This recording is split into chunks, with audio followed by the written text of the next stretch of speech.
احنا كان لينا ميتنج مع المحافظ مجدي بيه نصر، ومن هنا انا احب اشكر سياده اللواء سماح قنديل المحافظ السابق لمدينه بورسعيد لما قدمه لنا من امكانيات ماديه وتواصل معنوي بشكل انا شايف انه كان شكل متميز جدا، سواء على الصعيد الرياضي للنادي المصري والنادي المريخ. لا الراجل كان متواصل معنا ماديا ومعنويا. اللقاء مع سياده المحافظ تمام. كان ايه شكل الدعم اللي ممكن يقدمه في المشروع ده؟ كان ايه التحفظات اللي شفتها معاه هتحاولوا تطوروا من المشروع؟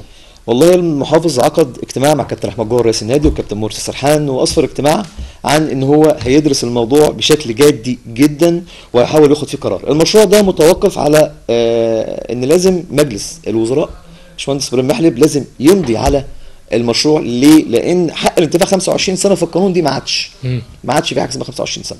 اوكي، فلازم مجلس الوزراء هو اللي ياخد التوقيع وهو اللي ينجح المشروع ده. فاحنا يعني حطينا في توصياتنا للمحافظ في مقابلته باشمهندس ابراهيم بيه محلب ان هو ان شاء الله يجيب لنا توقيع وربنا يوفقنا ونقدر نكمل المشروع، لان زي ما انت شايف حضرتك وزي ما قال الاستاذ المحترم الكابتن طارق، والازمات اللي بتقابل كل الناس، احنا لو ما حصلش مشروع زي ده هتبقى في مشاكل طاحنه لانديه الدوري الممتاز به، لان لما ده حال الدوري الممتاز امال الممتاز به يعمل ايه؟ فيعني ربنا يعيننا وان شاء الله ربنا يوفقنا ونعمل مشروع ونبقى عملنا حاجه كبيره لنادي المريخ يقدر هو من خلالها من الناس اللي بعد مننا تشكرنا عليها. ان شاء الله تطلعوا الدوري الممتاز الف، ان شاء الله تطلعوا بمواردكم، مش محتاجين لحد ونشوف الازمات اللي احنا شايفينها في الوقت الحالي. والله يا استاذ عادل احنا لما دخلنا النادي كانت الخزينه يعني ما فيهاش المبالغ اللي تقدر تخلينا نمشي. احنا بنختلف عن غيرنا ان احنا عندنا يعني كاريزما، يعني او احنا بنتعامل بحب مع اللعيبه بتاعتنا.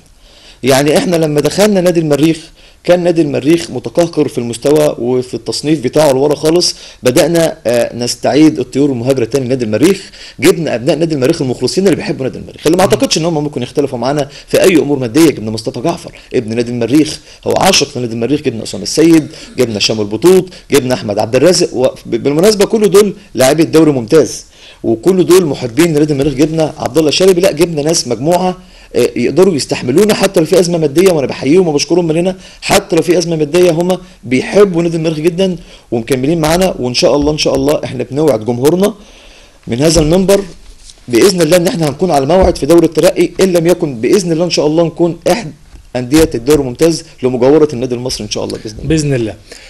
النادي المصري والازمه الطاحنه اللي بتمر بيه، كونك عضو مجلس اداره المريخ اكيد بتحب الناده المصري، مشجع في الاساس للنادي المصري، البورسعيديه كلهم النادي المصري دمنا. الازمه الطاحنه اللي احنا شايفينها دلوقتي من وجهه نظرك ايه الاسباب وازاي نقدر نحلها؟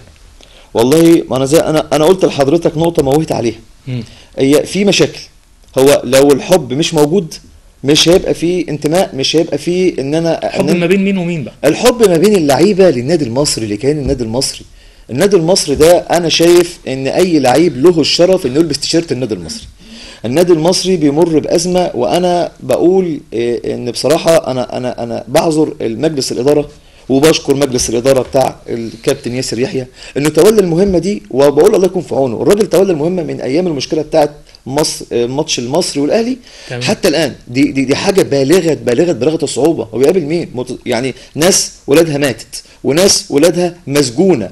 فكتر خير ياسر يحيى ومجلس الاداره والمجموعه دي بصراحه انا شايف الله يكون في عونهم، هم شايلين يعني انا شايف ان ده يعني اصعب عصر لرئيس نادي في بورسعيد هو اليومين دول. فانا يعني بقول لهم الله يكون في عونكم، وزي ما قلت لحضرتك الحل هو انه يتودد مع اللعيب، لان خلاص طالما اللعيب يعني ماديا مش قادر هيبقى في مشكله. فبالتودد وبالحب زي ما احنا بنعمل في نادي المريخ متهيالي ممكن يبقى فيه يعني بصيص من التواصل ما بين الاثنين ويحل الازمه ان شاء الله باذن الله. باذن الله. انت كممثل لنادي المريخ انت شايف ان نادي المريخ محتاج دعم ازاي؟ دعم منين؟ هل المحافظه، هل شباب ورياضه، جمهور؟ بالنسبه لك هو طبعا الضوء ملقى اكثر على النادي المصري، لكن المريخ برضو جمهور بيحبه وبيتابعه، لكن انت محتاج ايه كمان؟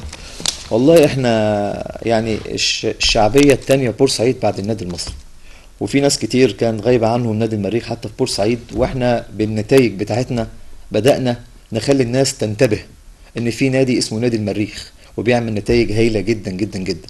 السنه اللي فاتت استعنا بالمدير الفني المحترم الكابتن محمد ياسين، وقدر يعني كما يقال يخلق من الفسيخ شربات، وقدر يعمل توليفه كويسه من اللعيبه، وقدرنا نحصل على المقعد الثالث ونصعد لدوري الترقي، ودي كانت مفاجاه بكل المقاييس.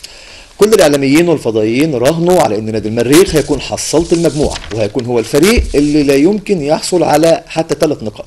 فاجئنا كل جمهورنا وفاجئنا الاعلاميين وفاجئنا كل الناس ان نادي المريخ هو مش بس بيمثل تمثيل مشرف، لكن هو كان بينافس لاخر صفاره واخر دقيقه، ولولا سوء التوفيق وسوء الحظ، وانا اسف ان اقول كمان سوء التحكيم، كان زمان نادي المريخ السنه دي موجود جنب النادي المصري.